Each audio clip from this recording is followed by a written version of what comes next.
Aditi, am I audible?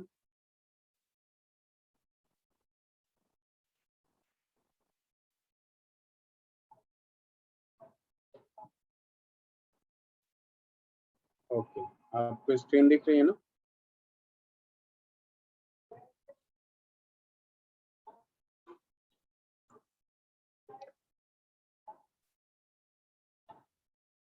Okay, तो हम लोगों ने हार्डनेस ऑफ वाटर देख लिया था, सॉफ्ट वाटर और हार्ड वाटर में टेम्पोररी हार्डनेस था, और फिर क्या था आपका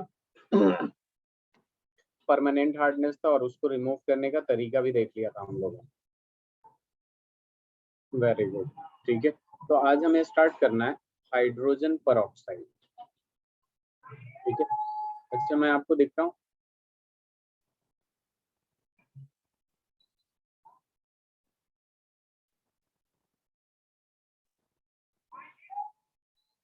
चलिए, तो स्टार्ट करते हैं हम लोग hydrogen peroxide.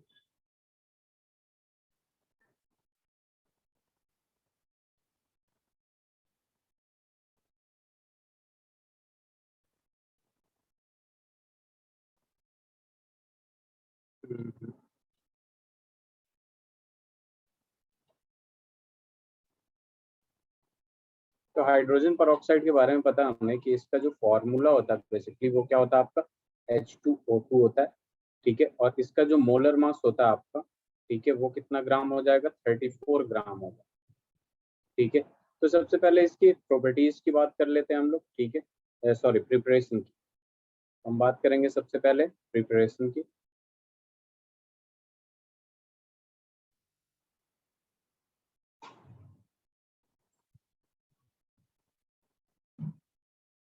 Preparation of H2O2, hydrogen peroxide की प्रिपरेशन देखें। तो देखिए, यहाँ पे प्रिपरेशन की जब बात करेंगे हम लोग, तो सबसे पहला अपना तरीका आ जाता है कि एसिडिफाइड बेरियम परऑक्साइड। यहाँ पे लिख सकते हैं कि by using acidified barium peroxide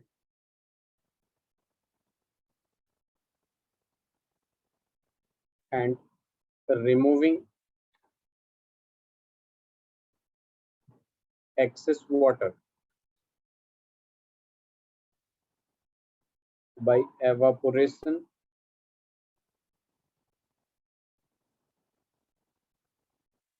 under reduced pressure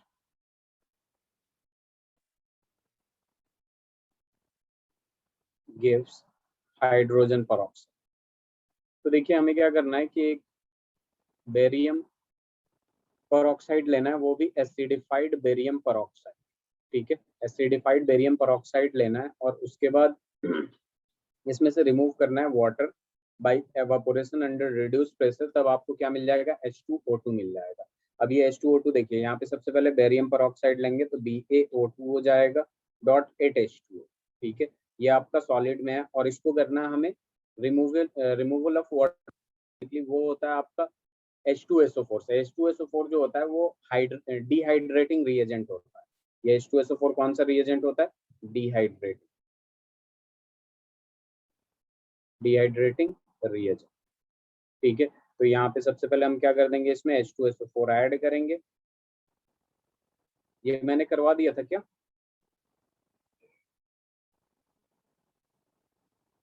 तो यहाँ पे मिल जाएगा आपके पास BaSO4,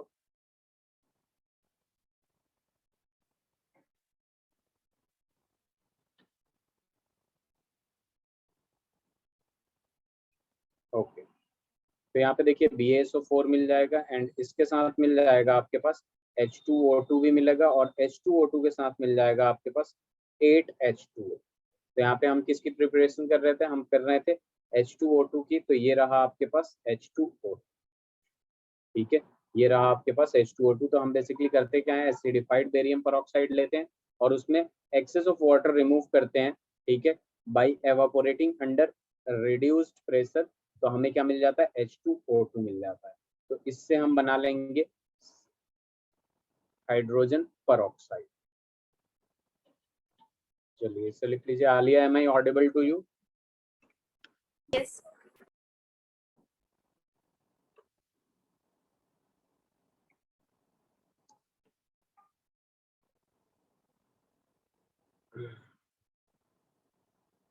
ये हो जाए तो बताइएगा आलिया, लिख लीजिएगा तो।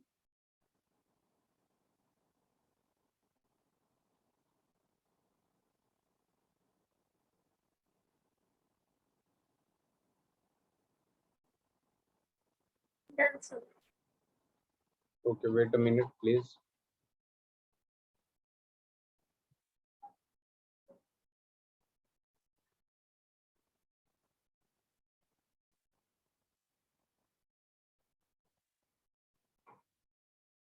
चलिए, अब दूसरा तरीका हम देखते हैं किसका, प्रिपरेशन ऑफ हाइड्रोजन परऑक्साइड का। ठीक है, तो दूसरा तरीका जो होता है अपने पास वो हम यूज करते हैं पोटेस पर ऑक्सो डाई सल्फेट। ठीक है, पर ऑक्सो डाई सल्फेट यूज करके हम बनाते हैं। तो यहाँ पे दूसरा जो होता है आपके पास वो आ जाएगा पर ऑक्सो डाई सल्फेट। तो सबसे पहले हम पर ऑक्सो डाई सल्फेट बनाते हैं, उससे हमें क्या मिल जाएगा, हाइड्रोजन परऑक्साइड मिल जाएगा। ठीक है, तो सबसे पहले देखिए पर ऑक्सो डाई सल्फेट बनाते कैसे हैं उसको लिख देता हूँ मैं, obtained by electrolytic oxidation,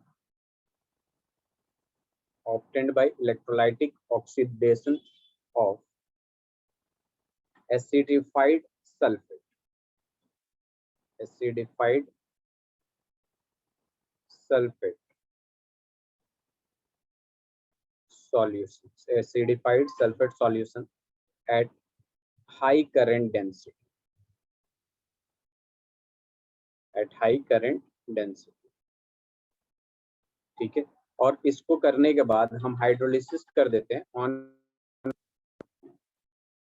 on hydrolysis gives hydrogen peroxide, gives hydrogen peroxide। ठीक है, तो यहाँ पे दिखा देंगे, देखिए यहाँ पे हम लेंगे HSO4 माइनस, क्या ले लेंगे, HSO4 माइनस, इसका 2 मोल ले, इसका 2 मोल ले लिया हमने। उसके बाद इसको हमने क्या कर दिया, है। ठीक है, चूंकि current electricity high current density चाहिए, तो यहाँ पे हम क्या कर देंगे, इलेक्ट्रोलाइसिस कर देंगे। इलेक्ट्रोलाइसिस करने के बाद हमें ये पर ऑक्सो डाई सल्फेट मिल जाएगा, जो कि होता है आपका SO3H। तो ये SO3H हो गया, और पर ऑक्सो दे रखा है तो डबल O और देन SO3H इधर भी आ जाएगा। ये है आपके पास एक्वस में, और इसके साथ क्या कर देंगे हम लोग, यहाँ पे हाइड्रोलिसिस कर देना है इसका, इसका कर देंगे हम लोग हाइड्रोलिसिस।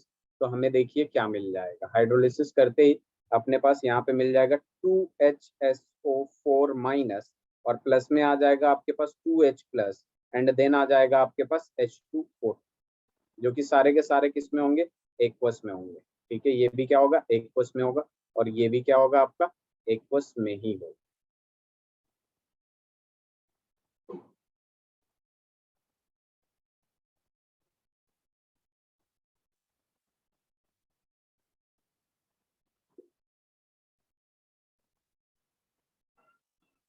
तो यहाँ पे दिखा दूंगा मैं, ये एक्वस में, ये भी एक्वस में, और ये भी एक्वस में। तो ये दूसरा तरीका है बेसिकली आप लोगों को, ठीक है, क्या बनाने का, हाइड्रोजन परऑक्साइड बनाने का।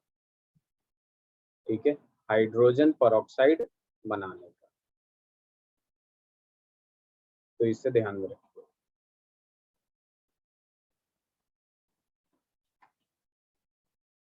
हाइड्रोजन परऑक्साइड ये रहा। समझ में आया? Yes, sir. आप लोगों को स्क्रीन दिख रही है? Yes, sir. आलिया, आलिया आवाज नहीं आ रही। Yes, sir. Okay. ठीक, ओके, चलो स्लाइड चेंज करो।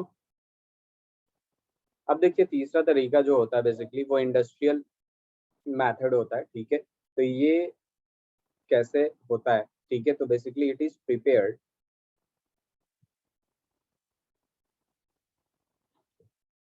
वेट अ मिनट, थोड़ा और अच्छे से लिखते हैं इसको। It is prepared by auto oxidation,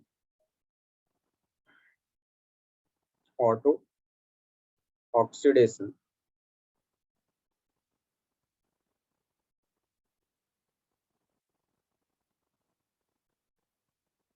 oxidation of two alkyl anthraquinones or auto oxidation to alkyl anthraquinones।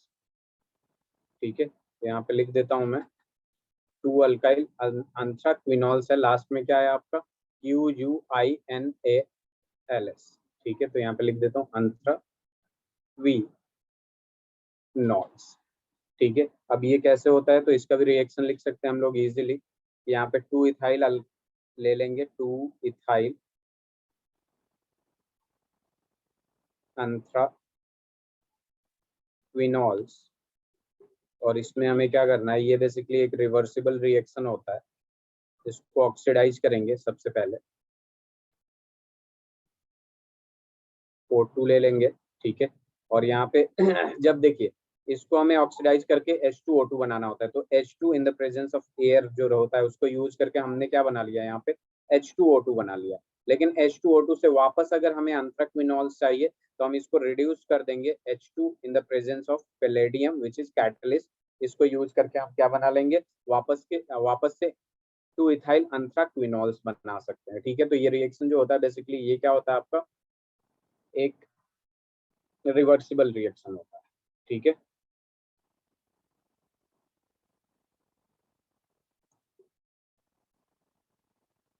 हो जाए तो बताइएगा।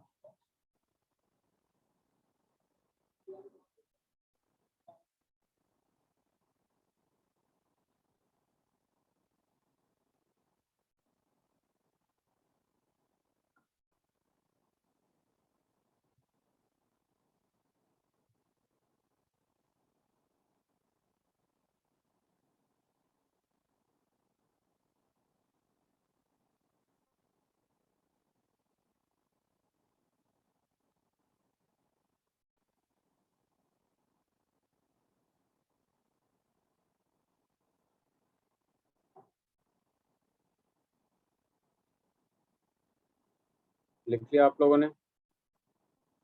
Yes, sir.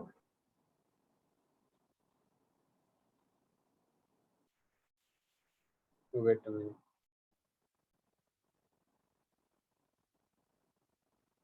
चलो।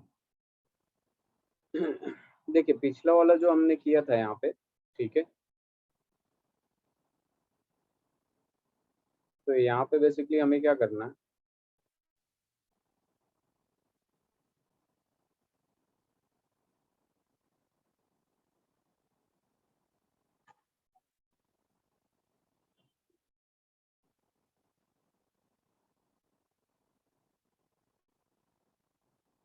चलो। तो देखिए यहाँ पे अपने पास क्या हो जाता है D2, जैसे यहाँ पे इस मेथड से हमने क्या क्या बनाया था उस पे फोकस करें जरा हम लोग। तो आप लोग को याद होना चाहिए यहाँ पे हमने क्या बनाया था, H2O2 बनाया था कि नहीं ये वाला। तो इसी मेथड से हम लोग D2O2 भी बना सकते हैं। क्या बना सकते हैं, D2O2। एक मिनट, इसको डिलीट ही कर देते हैं।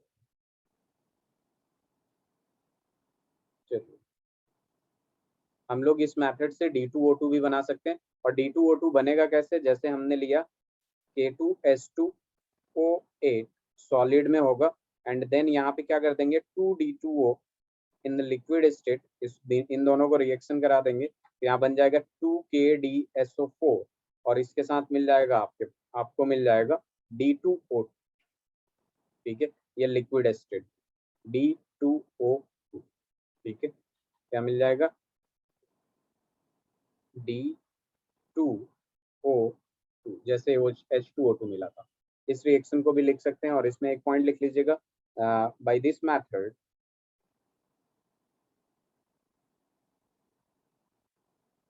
ठीक है वी कैन प्रिपेयर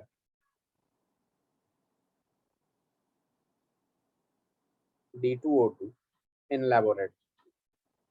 अच्छा, पहले से साफ साफ लिखा हुआ दिख रहा होगा आप लोगों को, कुछ चेंजेस दिख रहा है आप लोगों को?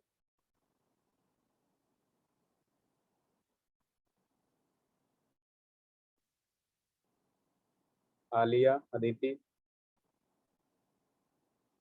Yes, sir. तो ये आज पहले दिन यूज कर रहा हूँ, तो थोड़ा सा ऊपर नीचे हो तो बताइएगा, ठीक है, क्योंकि यहाँ पे पता नहीं चल रहा। ये लिख लेंगे तो बताइएगा आप लोग। Done, sir. Done, very good. हमने ये भी कर लिया, ये भी कर लिया। अब हम फिजिकल प्रॉपर्टीज की बात कर लेते हैं, ठीक है। अब देखिए ये फिजिकल प्रॉपर्टीज में क्या क्या होता है बेसिकली, उसकी बात कर रहे हैं हम लोग। तो टॉपिक डालिएगा।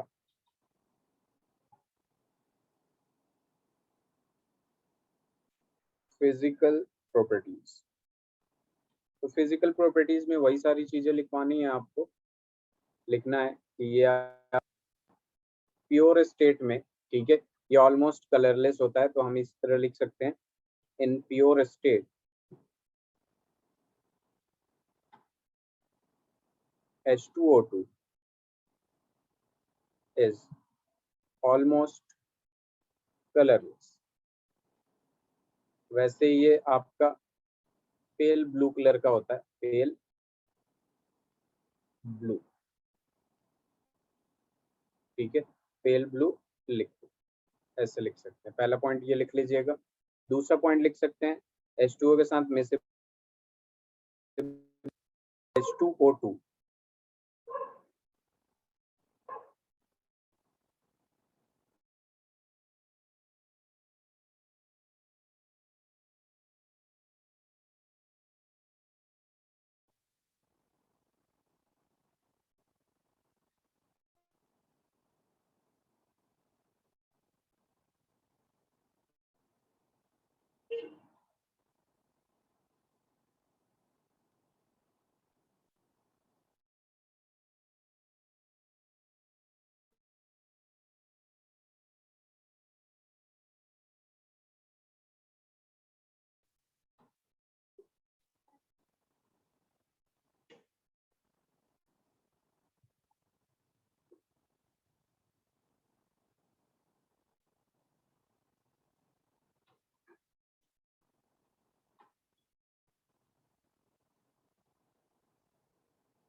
Alia, am I Audible?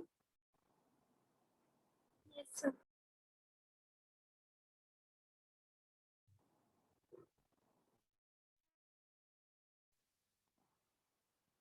थोड़ा सा वेट कर लीजिए, थोड़ा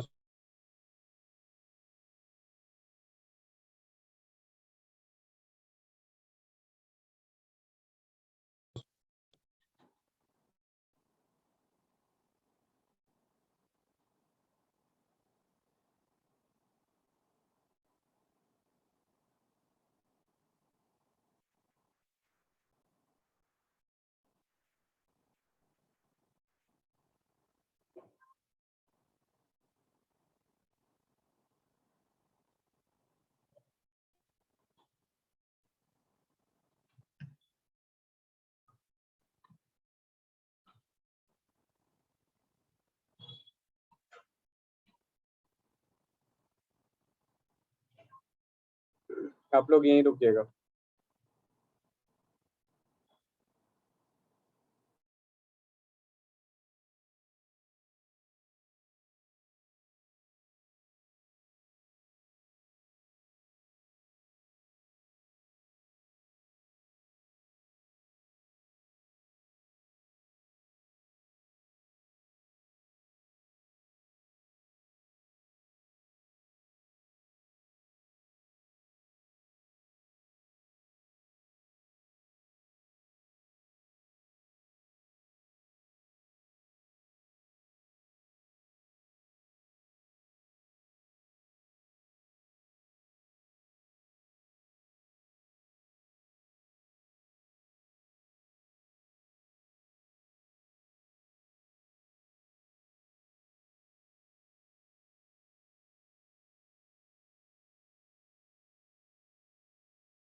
आप लोगों ने लिख लिया था?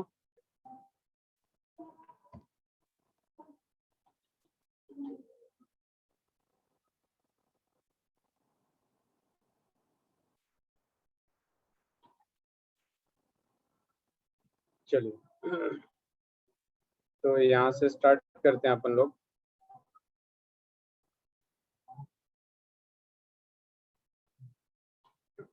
स्क्रीन दिख रहा है आप लोगों को? Yes, sir. चलिए, अब स्लो थोड़ा काम करूंगा, नहीं तो हैंग हो जा रहा है। चलिए, तो यहाँ पे देखिए, यहाँ पे मैंने क्या लिखा है कि प्योर स्टेट में H2O2 ऑलमोस्ट कलरलेस गैस होता है, ठीक है। ये पेल ब्लू कलर भी कहते हैं इसको, पेल ब्लू लिक्विड होता है, ठीक है। दूसरा पॉइंट लिख लेंगे कि H2O2 जो होता है बेसिकली आपका is mixable with water, water के साथ मिक्स हो जाता है, mixable with water in all proportion, in all proportions, and forms hydrate, forms of hydrate, hydrate बना लेता है। अब ये hydrate कैसे बनाता है, तो इस पे देखिए कैसे बना लेता है ये। जैसे मान लीजिए, जैसे सपोज आपके पास H2O2 मिक्स हुआ वाटर से, तो H2O2 डॉट H2O, इसे ही कहते हैं हाइड्रेट। इससे लिख लीजिएगा आप लोग।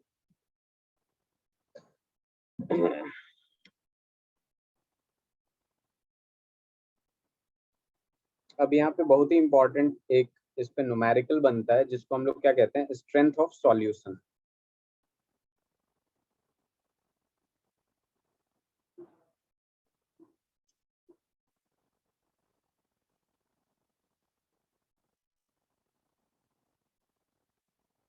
ये लिख लिया आप लोगों ने?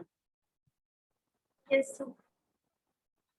चलिए, तो देखिए यहाँ पे अपने पास एक क्या आ जाता है, अब स्ट्रेंथ ऑफ सॉल्यूशन की बात कर रहे हैं, ठीक है। स्ट्रेंथ ऑफ सॉल्यूशन बहुत ही इंपॉर्टेंट टॉपिक है, ठीक है। और इसको समझने के लिए सबसे पहले देखिए एक टर्म लिखता हूँ मैं, तो सेंटेंस लिखता हूँ। यहाँ पे टॉपिक डालिएगा छोटा सा, volume of strength, volume strength of H2O, volume strength of H2O। तो देखिए यहाँ पे अगर मान लीजिए एक सेंटेंस दे रखा है अपने को, ठीक है। यहाँ पे दे रखा है just suppose 20V, 20V H2O2 is given. अगर 20V H2O2 आपको दिया हुआ है, इसका मतलब क्या होता है, जरा ध्यान दीजिएगा। इसका मतलब होता है at NTP, normal temperature pressure, दो टाइप के होते हैं, एक NTP होता है और एक STP होता है। 1 लीटर ऑफ 1, इसका मतलब क्या होता है, 20 वॉल्यूम H2O2 गिवन है, इसका मतलब क्या होता है कि 1 litre of H2O2 with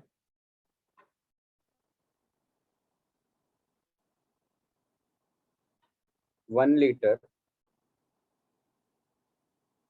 of H2O2 will give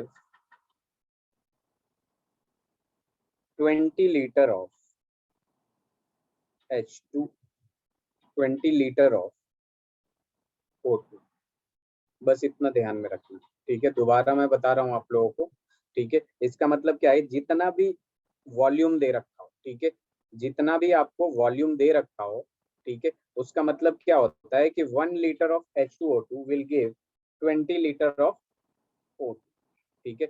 just suppose आपको दे दिया कि 10V H2O2, इसका मतलब क्या हो गया अदिति एंड आलिया, इसका मतलब ये हो गया कि 1 litre of H2O2 will give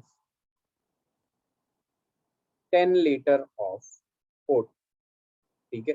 अगर इसका रिएक्शन लिखना चाहें तो इजीली लिख सकते हैं हम लोग, इसका रिएक्शन इजीली लिख सकते हैं। देखिए यहाँ पे क्या होता है कि H2O2 है अपने पास, क्या है H2O2, और ये क्या देगा, H2O2 से हमें मिल रहा है H2O प्लस हाफ O2, तो हमेशा हमें कुछ ना कुछ रिलेशन फाइंड आउट करने को देगा। अगर आपको दे देता है कि 30 VH2O2 है, आप कितना कितना वॉल्यूम ऑफ O2 होगा, तो सीधे सीधे 30 लीटर ऑफ O2 होगा। कितना होगा? 30 लीटर ऑफ O2 होगा। 30 लीटर ऑफ O2 होगा तो H2O का भी वॉल्यूम निकाल सकते हैं और H2O2 का भी वॉल्यूम निकाल सकते हैं। निकाल सकते हैं कि नहीं? बताइए। इजीली निकाल सकते हैं, तो इसे लिख लीजिएगा पहले आप लोग। उसके बाद क्वेश्चंस करेंगे जो कि बहुत ही आसान होगा। मैं डायरेक्ट एक फॉर्मूला दे दूंगा, उससे और इजीली हो जाएगा।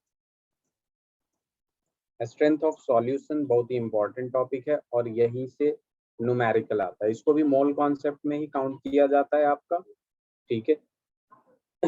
और इसको बोला जाता है मोल कॉन्सेप्ट को वॉल्यूमेट्रिक एनालिसिस। क्या कहते हैं? Volumetric analysis. हो जाए तो बताइएगा।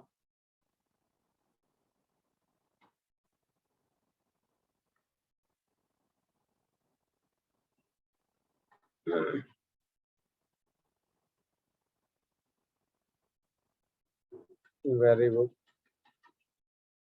Well, sir. अब फिजिकल प्रॉपर्टीज हो गया ना अदिति?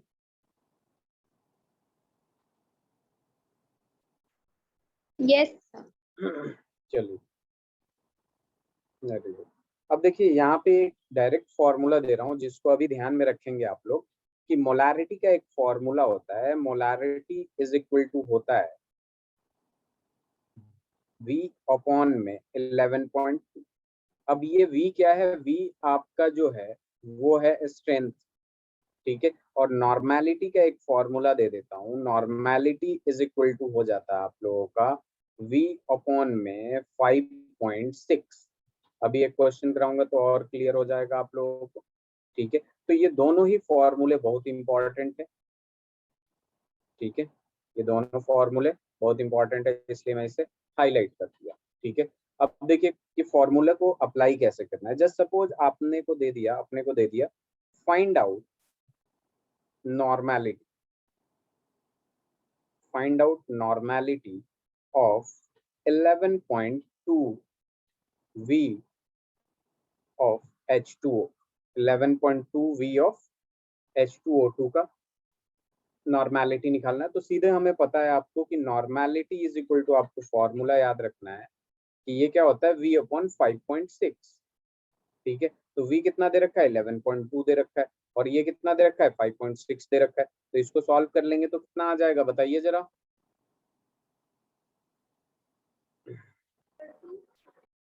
2 आ जाएगा। 2 आ जाएगा ना? Yes, sir. तो हो गया अपना आंसर, आ गया 2, आ गया आंसर। तो बस हो गया अपना काम। ये रहा 2, इससे लिख लीजिए।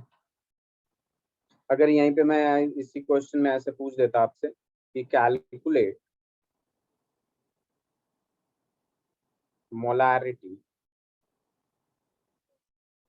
Of 1.1 V 12 V of H2O,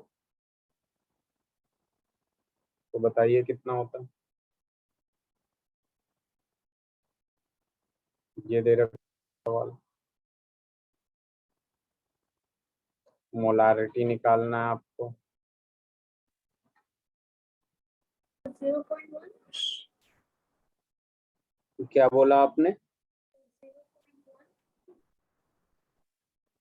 molarity is equal to क्या होता है? V अपॉन 11.2 होता है, यही होता है ना? Yes, sir. V कितना दे रखा है? 1.12 डिवाइडेड बाई 11.2, ठीक है। तो यहाँ पे देख लीजिए, इसको थोड़ा सा सॉल्व कर लेंगे। 112 अपॉन में 112, इस डेसिमल को हटाया तो नीचे 100 आया, बिल्कुल सही बोला आपने। और इस डेसिमल को हटाया तो इधर ऊपर 10 आएगा, ये दोनों कैंसिल। तो ये क्या हो जाएगा? 0.1 आएगा ना मोलारिटी। Yes, sir.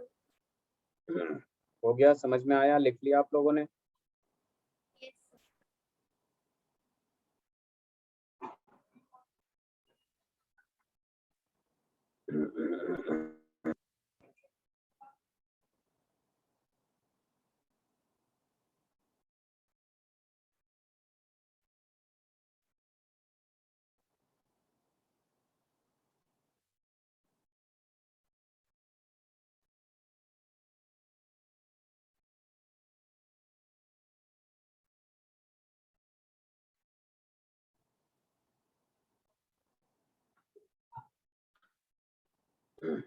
हो गया?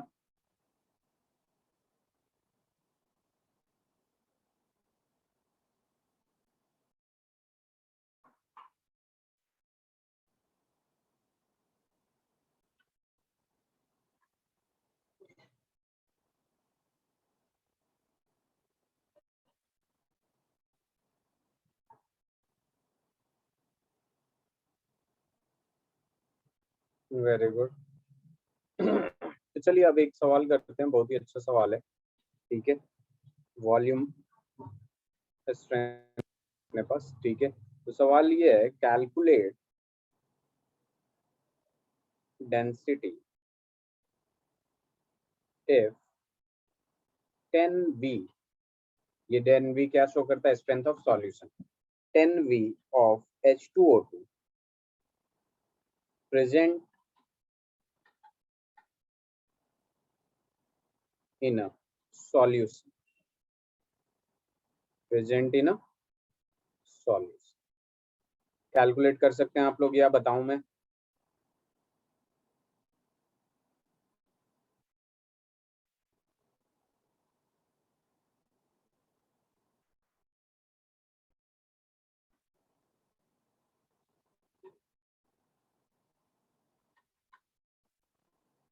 ये रहा आपका मेन पॉइंट।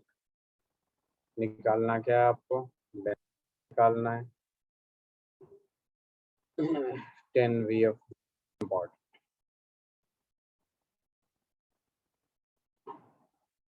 हो जाएगा या बताऊं मैं?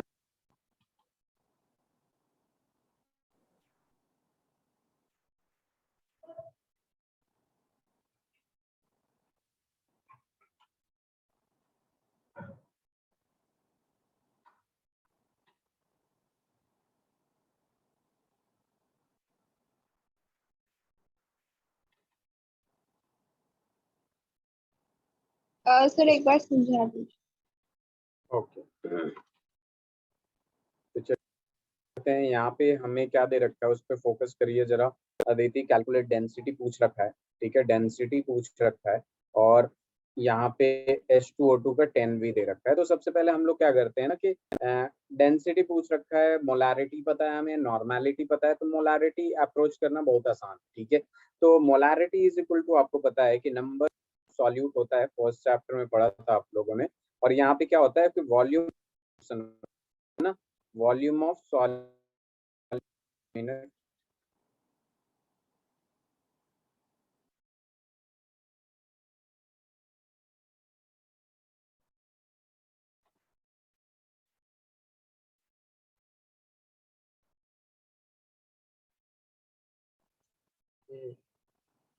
हैंग क्यों हो जा रहा है?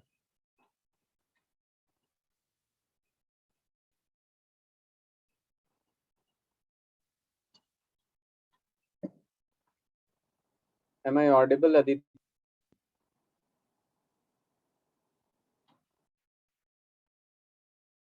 Aditi, am I audible?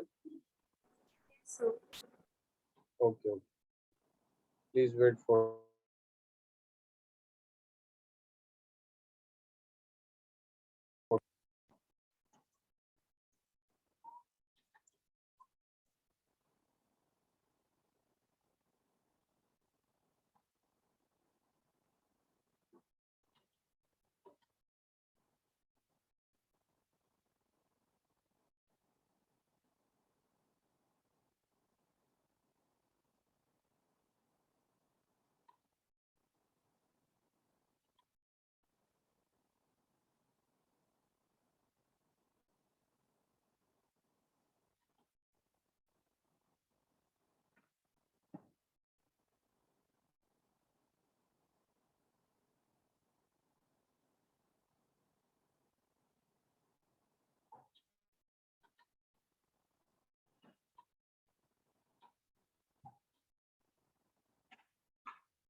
Alia and Aditi.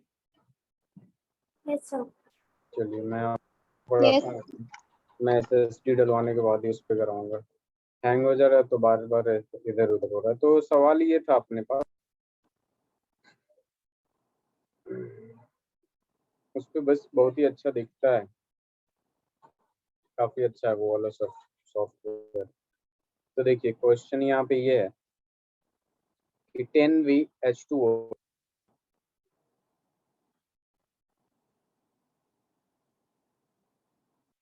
Calculate density. सवाल लिख लिया था आप लोगों ने जिसमें दे रखा था कि 10VH2O2 है, ठीक है, 10VH2O2 है। तो यहाँ पे हमें क्या करना है, डेंसिटी निकालने के लिए मैं बता रहा था मोलारिटी इज इक्वल टू होता है number of moles of solute upon में volume of solution in litre होता है, ठीक है। और इसका फॉर्मूला क्या होता है, नंबर ऑफ मोल्स का गिवन मास अपॉन में मोलर मास अपॉन में वॉल्यूम आ जाता है, which means given mass upon में मोलर मास इनटू वॉल्यूम, जिसको हम कहते हैं एम। ये एम जो है मोलर मास है, ठीक है, we into 1 upon molar mass, MOL type ले लेता हूँ, मोलर मास, ठीक है। और हमें पता है कि ये मास अपॉन वॉल्यूम क्या होता है, डेंसिटी होता है कि नहीं अदिति? Yes, sir. तो यहाँ पे हमारे पास मोलारिटी इज इक्वल टू आ जाता है mass upon volume, which means density upon molar mass, upon molar मास। तो यहाँ पे हम लोग डेंसिटी का फॉर्मूला निकालेंगे, तो डेंसिटी इज इक्वल टू क्या हो जाएगा, molarity into molar mass, molarity into molar mass. अब हम लोग इजीली कर सकते हैं, कैसे कर सकते हैं भाई? तो देखिए यहाँ पे अपने पास फॉर्मूला है कि मोलारिटी इज इक्वल टू होता है 11.2 अपॉन में, सॉरी, मोलारिटी का फॉर्मूला क्या बताया था मैं, V अपॉन 11.2 बताया था ना। तो यहाँ पे मोलारिटी कितना हो जाएगा, 10 अपॉन 11.2 हो जाएगा कि नहीं, ठीक है। तो density is equal to molarity का सीधे सीधे फॉर्मूला लिख देंगे हम लोग, विच इज 10 अपॉन 11.2। किसका लेंगे, H2O2 की बात हो रही है, मोलर मास इसका कितना होता है 34 ग्राम, तो 34 से मल्टीप्लाई कर देंगे तो ये आ जाएगा आंसर, डेंसिटी आ जाएगा कि नहीं? Yes, sir. चलिए लिख लीजिए इसे। तो स्ट्रेंथ ऑफ सॉल्यूशन में 20V लिखा हो, 30V लिखा हो, 50V ऑफ H2O2 दे रखा है, दैट मीन्स कि 1 litre of H2O2 will give, ठीक है, कितना देगा आपका 30 लीटर देगा, या 50V दे रखा है तो 50 लीटर ऑफ O2 दे देगा।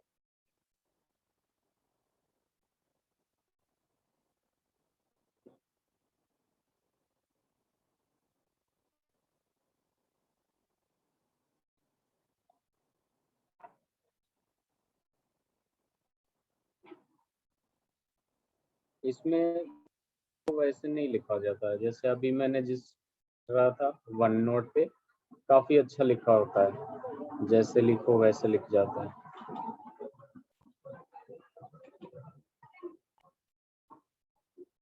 Yes, sir. आलिया, sir. चलिए अब यहाँ पे बात आती है स्ट्रक्चर की। तो H2O2 का जो स्ट्रक्चर होता है ओपन बुक लाइक स्ट्रक्चर होता है, ठीक है। तो यहाँ पे हम लोग लिख सकते हैं कि हाइड्रोजन, पॉइंट्स लिख लीजिएगा, हाइड्रोजन पर oxide has a non polar structure, non polar structure होता है।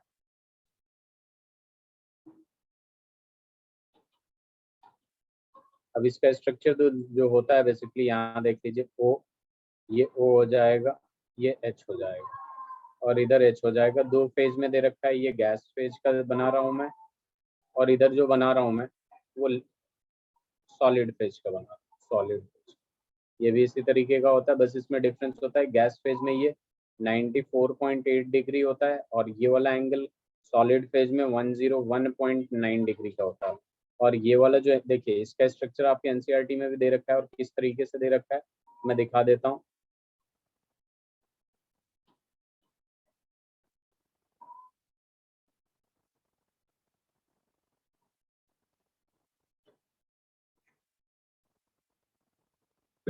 इस तरीके से दे रखा है, और ये वाला जो एंगल होता है यहाँ पे ये दे रखा है 111.5 डिग्री, इसको डाईहेड्रल एंगल कहते हैं। सिमिलरली यहाँ पे देखेंगे तो ये वाला जो बॉन्ड लेंथ है आपका 147.5 पिकोमीटर दे रखा है, जो कि बॉन्ड लेंथ वगैरह नहीं पूछता है, फिर भी लिख देता हूँ 95 पिकोमीटर दे रखा है।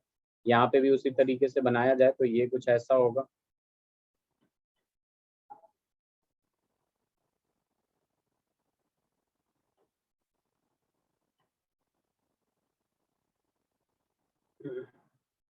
ये 90.2 डिग्री है और ये है, ठीक है।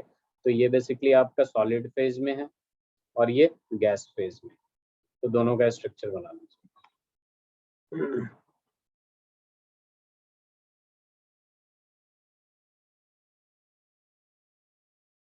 Yes, sir. वेरी गुड, बहुत जल्दी लिख लिया आपने। आलिया, आलिया आपका हो गया? यस सर, मैं बस लिख रही हूँ, एक मिनट। Okay. अच्छा, आपका A7 हो गया ना अदिति? Yes, sir. अच्छा, मुझे कुछ बात करना है सिलेबस के बारे में, क्या क्या रह रहा है। Then we will- अच्छा, अभी इक्विलिब्रियम तो रह ही रहा है। इक्विलिब्रियम काफी बड़ा चैप्टर है। आलिया, आपका A7 हो गया? Yes sir. A7 हो गया, A7? Yes sir. ओके। और ये फाइनल कब होने वाला है? जैन, फेब? फेब की लास्ट में होगा। February में होता है। ओके, लिख लिया आप लोगों ने? Yes, sir. हाँ, आपका हो गया। आलिया, आपका भी हो गया? सर चलिए, अब देखिए यहाँ पे इसकी केमिकल प्रॉपर्टीज की बात करेंगे। उसमें इतना अच्छा सब कुछ लिखा जाता है, इसमें सही से नहीं लिख पाता। फिजिकल प्रॉपर्टीज, तो जरा देखिए फिजिकल प्रॉपर्टीज क्या है, ठीक है। फिजिकल प्रॉपर्टीज में सबसे पहले ध्यान में रखिएगा कि जो H2O2 जो होता है आपका, वो आपका ऑक्सीडाइजिंग एजेंट होता है, ठीक है। तो यहाँ पे लिख सकते हैं in both medium acidic as well as basic. तो यहाँ पे लिख सकते हैं it acts as an oxidising agent, oxidising agent as well as oxidising agent as well as reducing agent भी होता है। ये डिपेंड करता है किसके साथ मिल रहा है। Reducing agent in both acidic and alkaline, का मतलब क्या हो गया? Basic media. तो बस ये वाला पॉइंट बहुत ही इंपॉर्टेंट है कि H2O2 जो होता है आपका, वो आपका ऑक्सीडाइजिंग एजेंट भी होता है और रिड्यूसिंग एजेंट होता है, बोथ मीडिया में, acidic as well as alkaline यानी बेसिक मीडियम, ठीक है। तो हम फर्स्ट केस ले लेंगे यहाँ पे, ठीक है। Oxidising agent, oxidising agent in acidic medium, in acidic medium, ठीक है। तो यहाँ पे देख लेंगे, देखिए जैसे Fe+2 से अगर रिएक्ट करता है ये, ठीक है, ये एक्वस में है, ठीक है, in the presence of acid, ठीक है, ये भी एक्वस में है। H2O2 जो कि आपके एक्वस मीडियम में है, तो सीधे सीधे सामने वाले को ऑक्सीडाइज करके क्या बना देगा? 2Fe+3 कर दिया, एंड फिर यहाँ पे आ जाएगा 2H2, क्या आ जाएगा? 2H2। तो आप देख सकते हैं Fe+2 को क्या कर दिया? ऑक्सीडाइज कर दिया, ठीक है। अगर PbS है सॉलिड में और यहाँ पे हमने यूज किया H2O2, ठीक है, ये भी एक, तो PbS है तो +2 में है, ठीक है। और ये किस में चला जाएगा? PbS है, ठीक है, ये PbSO4 में चला गया और 4H2O। तो यहाँ पे बेसिकली ऑक्सीजन को ऑक्सीडाइज कर दिया, ठीक है। ऑक्सीजन यहाँ पे -1 में था, ठीक है, और ये किस में चला गया? रिड्यूस कर दिया, ये -2 में चला। तो इसे लिख लीजिएगा।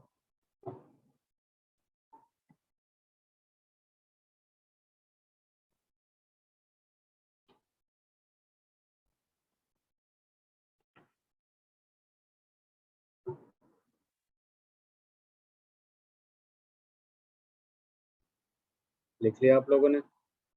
Yes sir. Also 1 minute.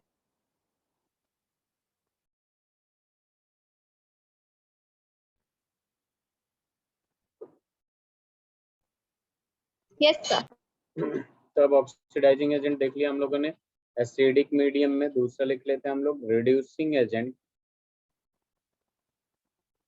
या reducing action in basic medium. यहाँ पे हमने क्या लिखा था, reducing oxidising agent in acidic medium.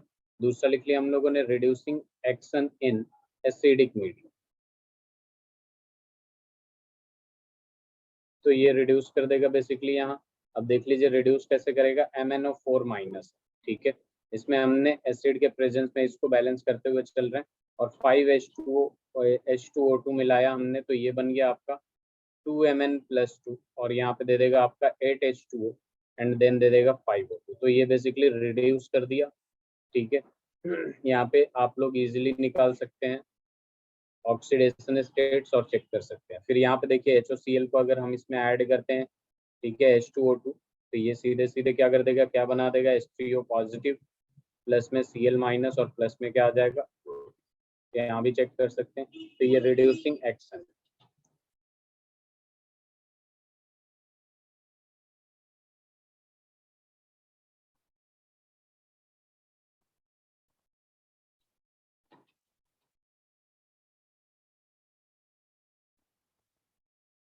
Yes, sir. Alia,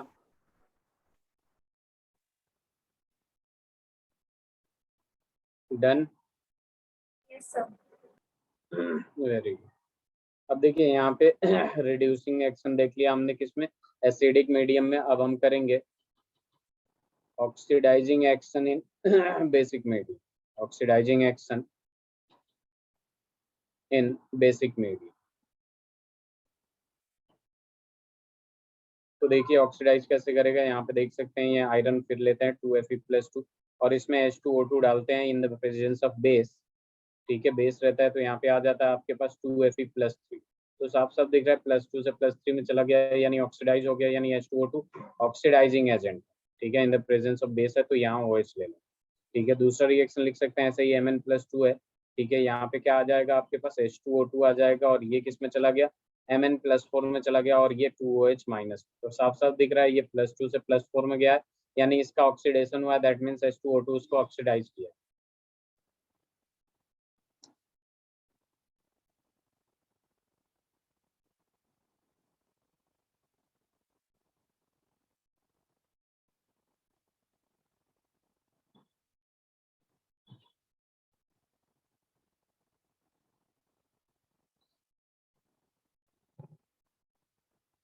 Yes, sir.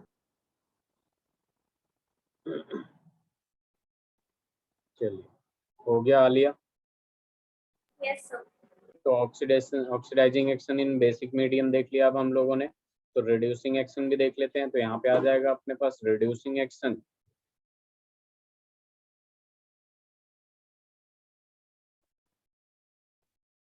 In basic medium. तो देख लीजिए रिड्यूस कैसे करेगा, जैसे मान लीजिए 2Fe+2 नहीं, रिड्यूसिंग करा रहे हैं हम लोग।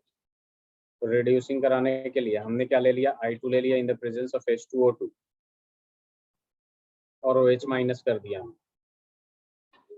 बेसिक मीडियम में करना है, ये 0 है, 2 I माइनस में चला गया, 0 से माइनस में गया यानी इसका क्या हो गया, रिडक्शन हुआ, यानी ये रिड्यूसिंग एजेंट की तरह एक्ट कर रहा है और ये क्या हो जाएगा 2H2 और इसके साथ O2 भी रिलीज हो जाएगा। अब देख लीजिए यहाँ भी MnO4 माइनस है, 2MnO4 और यहाँ पे आ जाएगा 3H2O2, ठीक है, एंड देन ये हो जाएगा 2MnO2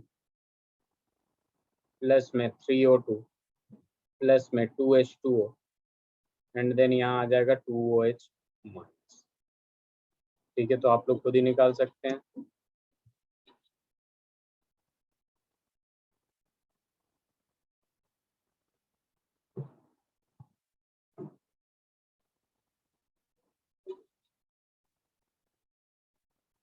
Yes, sir. Very good.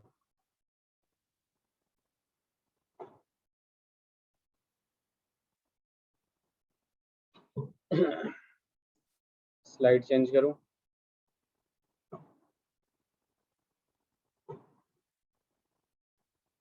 Yes, sir.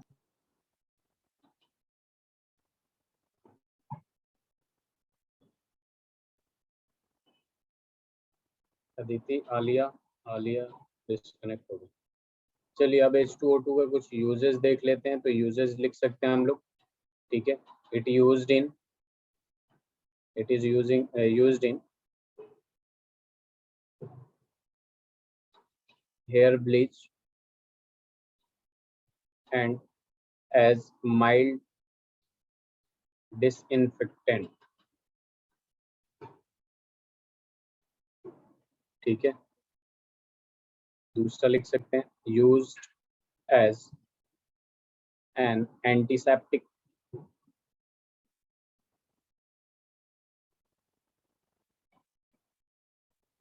used in manufacture of chemicals, used in manufacture of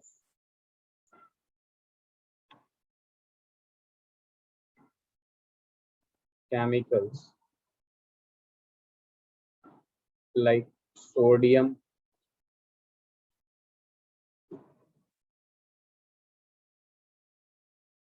perborate and percarbonate.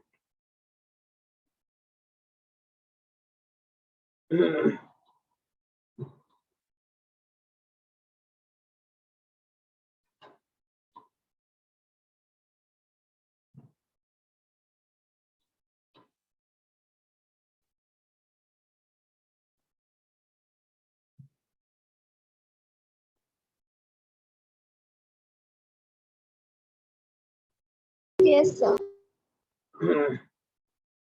चलिए वेरी गुड। अब अपने पास क्या आ जाता है, इसका स्टोरेज की बात होती है। इसकी बात होती है स्टोरेज। तो देखिए स्टोरेज में क्या हो जाता है, ये बेसिकली H2O2 जो होता है डिकम्पोज हो जाता है, decomposes slowly on exposure to light, ठीक है। तो देखिए यहाँ पे क्या हो जाता है 2H2O2 अगर हम लिक्विड स्टेट में लेते हैं, ठीक है, तो ये सीधे सीधे किस में कन्वर्ट हो जाएगा, 2H2 लिक्विड स्टेट में और O2 गैसियस स्टेट। और यहाँ पे एक और प्रॉब्लम आ जाती है, ठीक है, कि अगर इसे हम मेटल सरफेस में रखते हैं, ठीक है, जैसे किसी भी मेटल सरफेस में, just suppose in the presence of metal surface, ठीक है, जिस कंटेनर में रखे हैं और वो मेटल का हो सरफेस, ठीक है, और ट्रेसेस ऑफ एल्कली, अगर गलती से भी वहां पे एल्कली, कहने का मतलब ये हो गया कि आपका बेसिक कंपाउंड, ठीक है, या फिर प्रेजेंट इन ग्लास कंटेनर, अगर ग्लास में भी होगा और उसमें आपका ट्रेसेस ऑफ एल्कली हो जाएगा तो ये रिएक्ट कर जाएगा, ठीक है। तो ये वाला रिएक्शन हो सकता है, ठीक है। तो हम यहाँ पे लिख सकते हैं the above reaction is catalysed, ठीक है। तो इस वजह से हम इसको कहाँ पे रखते हैं उसकी बात करेंगे, पहले ये लिख लीजिए, ठीक है। इसको स्टोर करते हैं बेसिकली वैक्स लाइंड ग्लास में, या फिर यूरिया वगैरह यूज करके रखते हैं इसको ताकि वो स्टेबलाइज करे। प्लास्टिक वेसल में रखते हैं Yes, डार्क, sir. ठीक है। तो यहाँ पे that's why it is there for stored in wax lined glass और प्लास्टिक वेसल इन डार्क। अगर एक्सपोजर टू सनलाइट होगा तो वो धीरे धीरे रिएक्ट करके, ठीक है, डिकम्पोज होकर H2 और O2 निकल जाएगा, ठीक है। और urea can be added to stabilise, और यूरिया कैन बी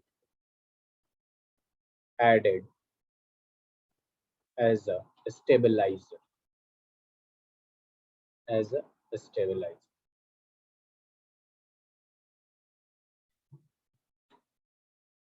और इसको डस्ट से भी दूर रखते हैं, नहीं तो एक्सप्लोजिव हो जाता है। तो यहाँ पे लिख सकते हैं it is kept away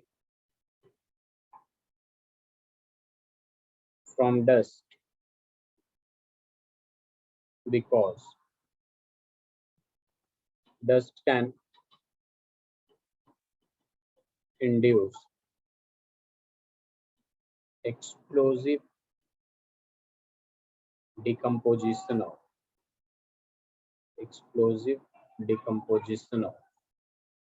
the compound, explosive decomposition of compound.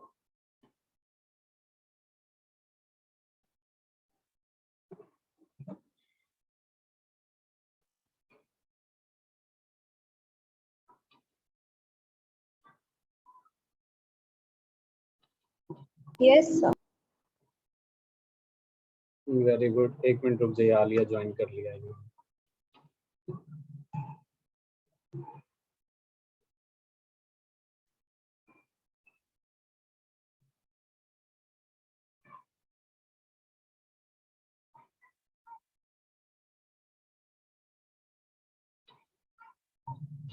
Alia,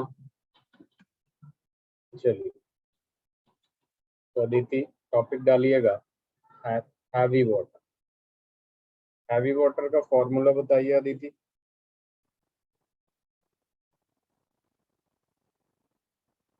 D2O, ठीक है।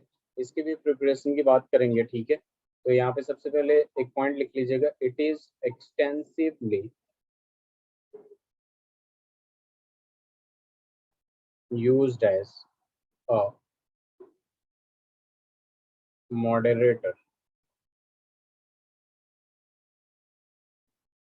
in nuclear reactors and in exchange reaction for the study of reaction mechanism of reaction के स्टडी करने में काम आता है।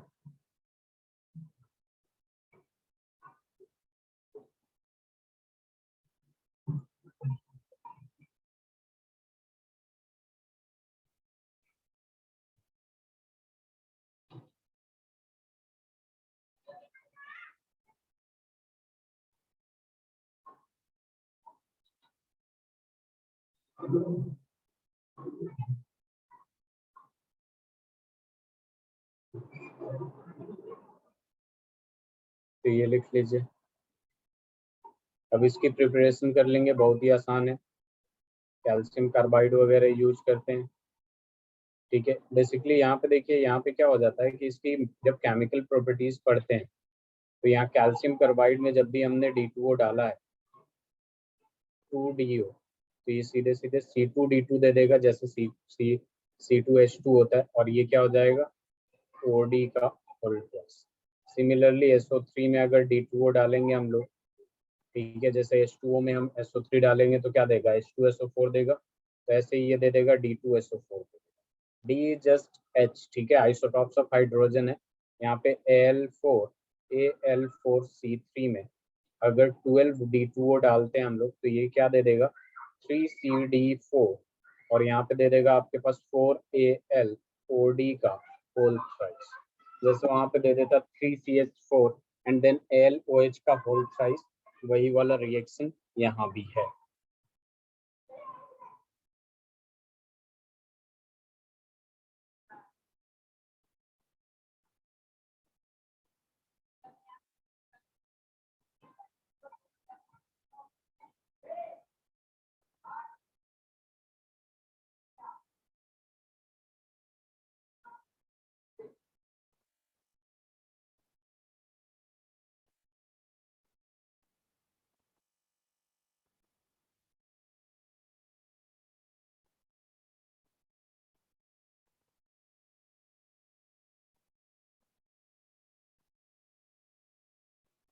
हो गया, Yes, sir. Very good. Alia, ये वाला भी स्क्रीनशॉट ले लीजिए आप, कहाँ तक छोड़ के गई थी। ये यूजेस लिखा था आपने, नहीं लिखा था शायद। No, sir. हाँ, ये लिख लिया था आपने, reducing action in basic medium. Yes, sir. Very good. तो इसका यूजेस देख लीजिए, H2O2 का क्या क्या यूजेस है। And then, sir, screenshot लीजिए।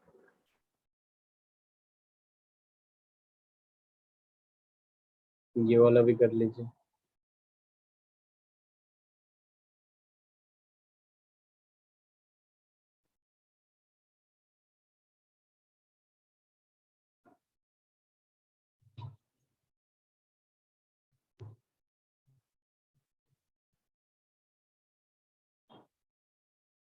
लिख लिया आपने? Yes, sir. Very good. चलिए फिर इधर एक सवाल करिए, इसका भी स्क्रीनशॉट ले लीजिए अगर आपने नहीं लिखा है तो। Yes, sir. ये लिखिए, ये तो हो ही गया।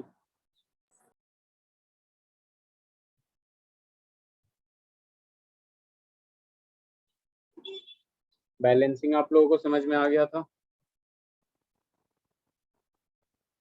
बताइए। Aditi, Alia, Yes, sir. रुक जाए, मैं कुछ क्वेश्चंस देख रहा हूँ, वही दे रहा हूँ आपको।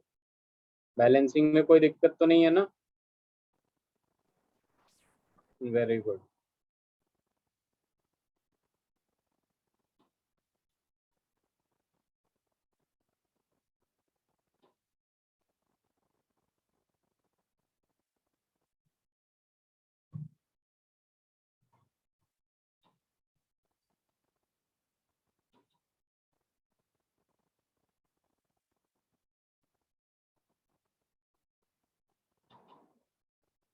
तो इसमें एक क्वेश्चन है आपके एनसीईआरटी का ही,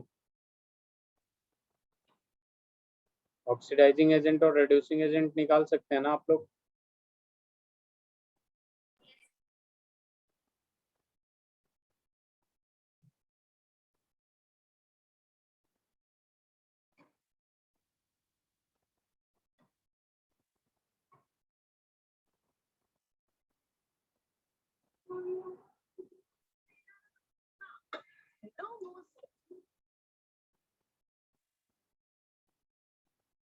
चलिए, अगर मैंने आपको दे दिया 112 H2O2, calculate molarity, molality and density.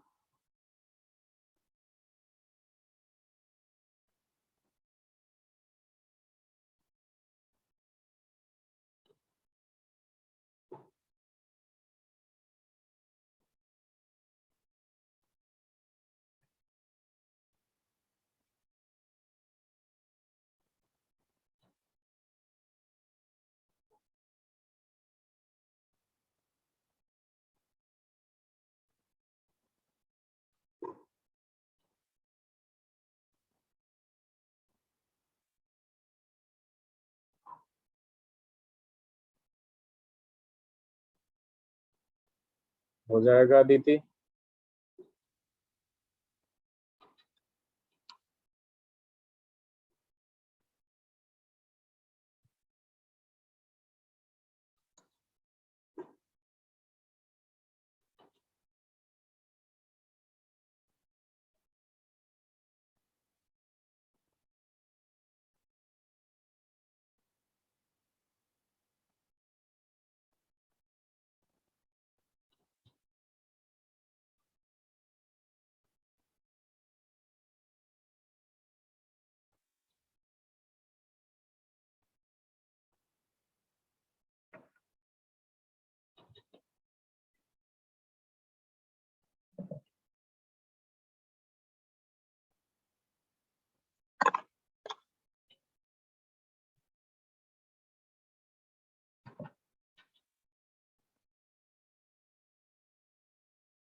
हो गया।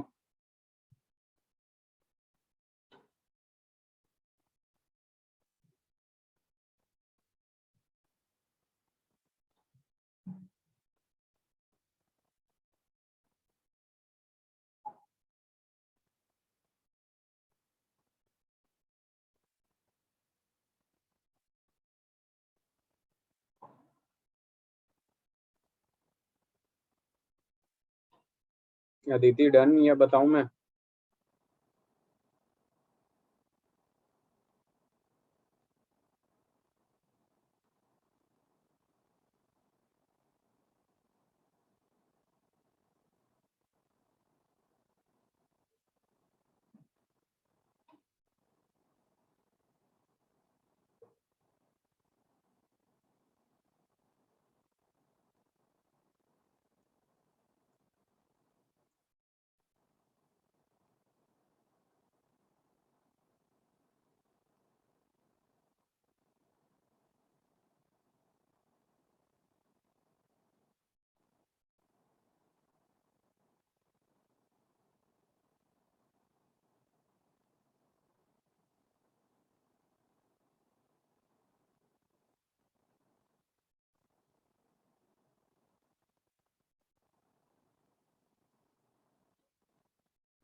Aditi am I audible?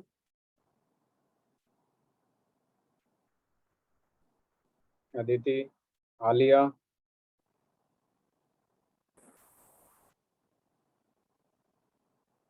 Yes, sir. Alia ये हो जाएगा आपसे। देखिए मैंने अभी अभी क्या आप लोगों को बताया था, मोलारिटी निकालना है। तो मोलारिटी इज इक्वल टू क्या हो जाता है, 11.2 अपॉन वी। Yes. सॉरी, उल्टा मैंने लिख दिया। मोलारिटी का फॉर्मूला मैंने क्या लिखा था, v अपॉन 11.2, और नॉर्मेलिटी का फॉर्मूला लिखा था मैंने v अपॉन 5.6। सीधे फॉर्मूला ये क्या है, स्ट्रेंथ ऑफ सॉल्यूशन, और इसमें कितना गिवन है 112। तो 112 और 11.2 ये कैंसिल हो जाएगा 10 टाइम्स। तो मोलारिटी कितना आ गया, 10 आ गया। यहाँ पे देख लीजिए 112 अपॉन 5.6 हो जाएगा, डेसिमल हटाएंगे 10 यहाँ जाएगा, ये 2 टाइम्स में चला जाएगा। तो नॉर्मेलिटी कितना आ गया, 20 n आ गया।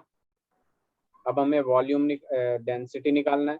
तो यहाँ पे मोलारिटी का फॉर्मूला लगे, molarity of formula is equal to number of moles of solute upon volume of solution. इसका फॉर्मूला लगाएंगे given mass upon molar mass into volume. तो अभी इन दोनों को साथ में कर लेते हैं, मास पर यूनिट वॉल्यूम, और ये क्या है आपका मोलर मास है। ठीक है, ये हो जाएगा आपका डेंसिटी। तो यहाँ पे क्या आ जाएगा, molarity is equal to density upon में मॉलिक्यूलर मास, यानी density is equal to molarity into molecular mass. तो यहाँ पे सीधे सीधे लगा देंगे, आपका क्या लगा देंगे, density is equal to molarity कितना आया है 10 आया है, और मोलर मास कितना है H2O2 का 34। इन दोनों को मल्टीप्लाई कर देंगे, आपका डेंसिटी निकल जाएगा। दीदी, आलिया, Sir. ठीक है। तो आलिया यहाँ पे एक लास्ट पेज पे एनसीईआरटी में हाइड्रोजन एज अ फ्यूल है, उसे पढ़ लीजिएगा आप लोग। नेक्स्ट चैप्टर आलिया वो basic concepts of chemistry, organic chemistry पढ़ेंगे हम लोग। ठीक है,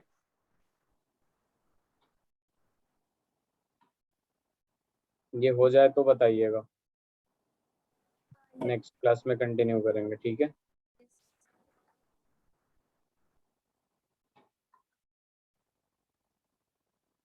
Then, sir. चलिए फिर नेक्स्ट क्लास में मिलते हैं। ओके, कोई doubt? No, sir. Okay, Aditi, Aditi कहाँ गायब हो गई? चलिए फिर ठीक है, थैंक यू।